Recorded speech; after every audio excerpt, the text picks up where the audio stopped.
Hey gang, Scott here. Wanted to take a minute since this is the last video of 2016 and thank everybody for a great year. Your comments, questions, likes, shares, all that has been really heartwarming over the last year. The audience has grown nice and I'm really liking our little corner of the internet here. So I hope you enjoy a new in-post video I have here. I'm going to take a short break at the beginning of 2017 for a little R&R. I'll be back about mid-January with more in the field, in-post videos, and I'm going to start throwing in a few other things as well if I can get my act together and plan properly. But again, thanks everyone very much for a great 2016, and I'm looking forward to seeing you again next year. This week in post, using gradients and brushes to shape our image and guide our viewers through our photo.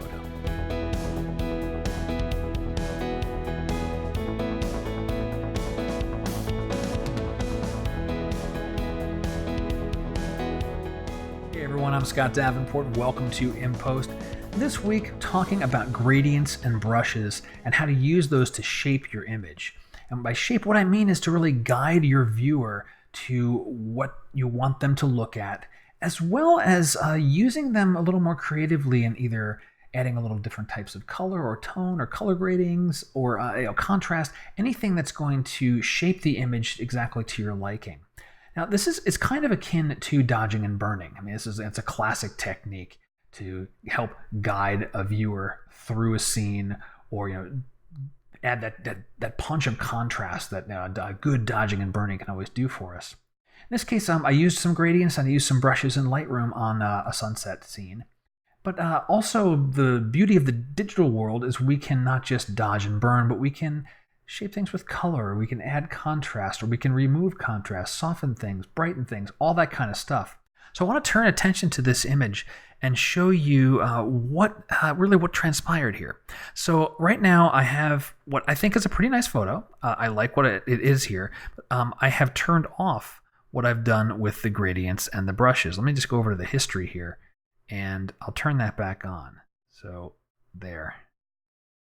And so this is the final photo and it's very different. You can see the sky got darker, the beach brightened up. I'm looking in different places. If I go undo, redo, it's quite different. And I did this intentionally because I wanted to add that drama to the sky. That the storm clouds were still kind of hanging around, but they were getting lit up and darkening them.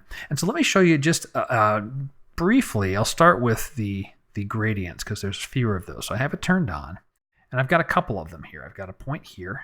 I click on that one.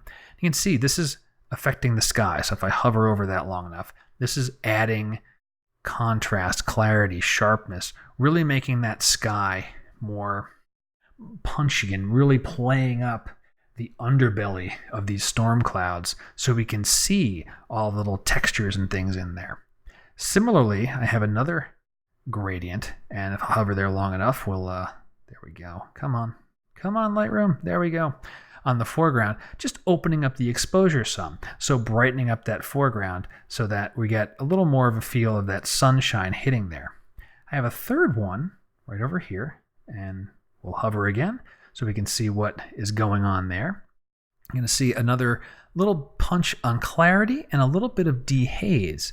And that dehaze added that little bit of purplish cast that we see there.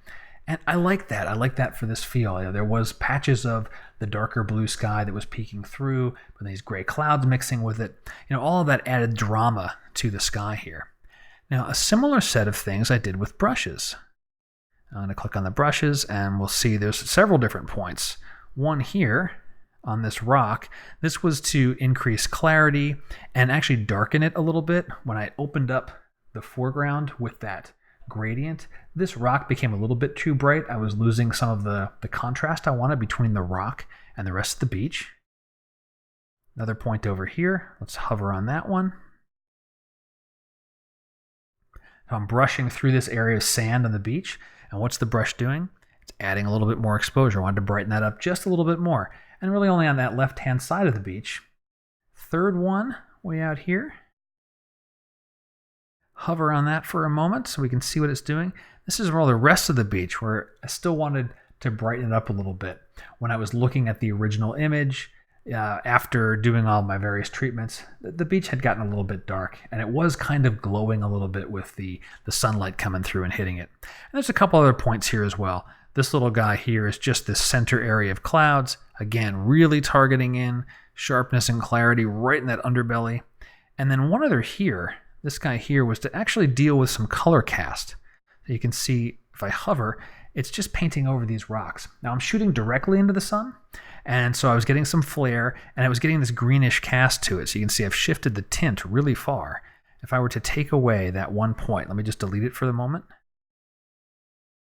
Watch that center there. See how greenish and yellowish it's getting? Let me undo that and add the brush back in. The brush toned all that down. It's not competing for my eye anymore, and that was a key adjustment in my opinion for this photo.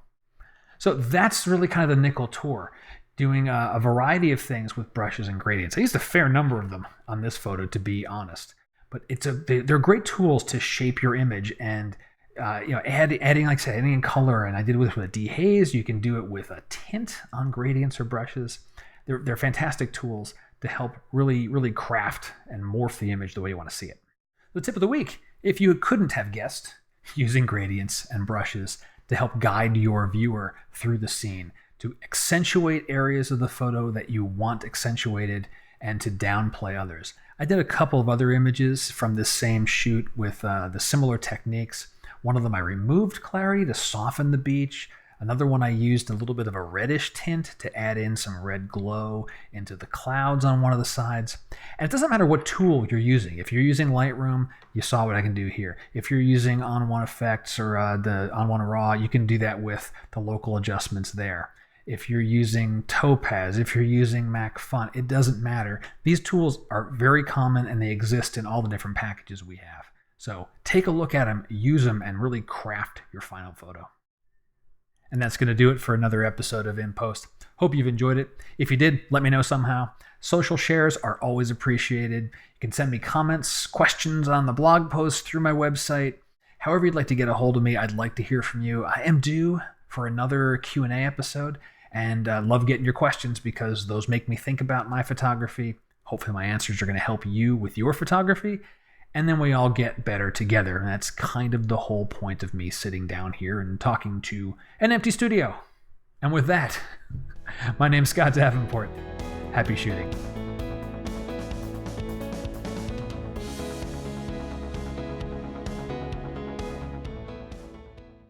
Whatever you want to do. I want to say +1s. I'm really dating myself.